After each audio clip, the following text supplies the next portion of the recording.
AV news కి స్వాగతం. నారాయణఖేడ్ నియోజకవర్గం గౌరవ శాసనసభ్యులు పట్లోల సంజీవరెడ్డి గారికి మంత్రివర్గంలో చోటు కల్పించాలని కోరుతూ అధిష్టానానికి విజ్ఞప్తి చేశారు.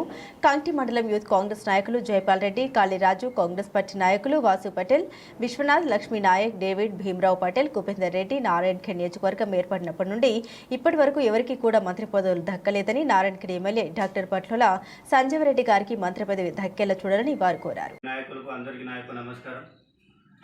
ముఖ్యంగా ఈరోజు మీడియా సమావేశం ఏర్పరచడానికి ముఖ్య ఉద్దేశం ఏంటంటే, ఇప్పటి వరకు నారాయణఖేడ్కి అనేక రకాలుగా ఎన్నో సంవత్సరాల నుంచి కాంగ్రెస్ పార్టీ నుంచి ఇక్కడ సేవలు అందించారు. కిషారెడ్డి కుటుంబం కానీ, మరి సురేష్ శెట్కర్ కుటుంబం కానీ.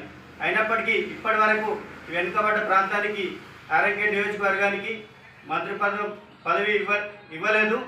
కాబట్టి తెలంగాణ రాష్ట్రం ఏర్పడ్డది కాబట్టి ఏర్పడడానికి ముఖ్య ఉద్దేశం కాంగ్రెస్ పార్టీ.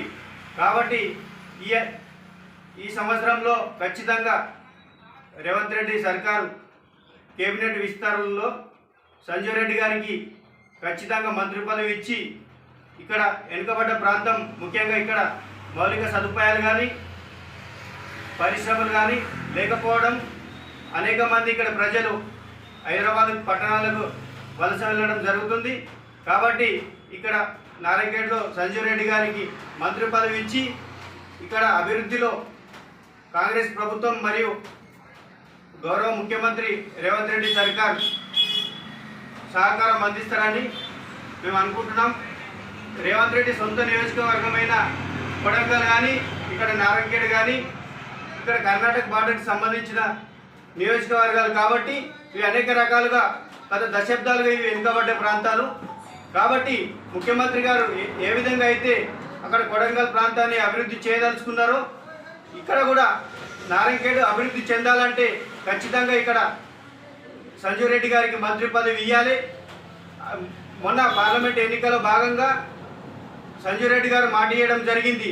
తనకు వచ్చిన మెజార్టీలో ఖచ్చితంగా 3 వంతు భాగాలుగా మెజార్టీ ఇచ్చి పార్లమెంటు ఎన్నికలు ఖచ్చితంగా ఇక్కడ గెలిపించుకొస్తామని సంజయ్ రెడ్డి గారు మాట ఇవ్వడం జరిగింది.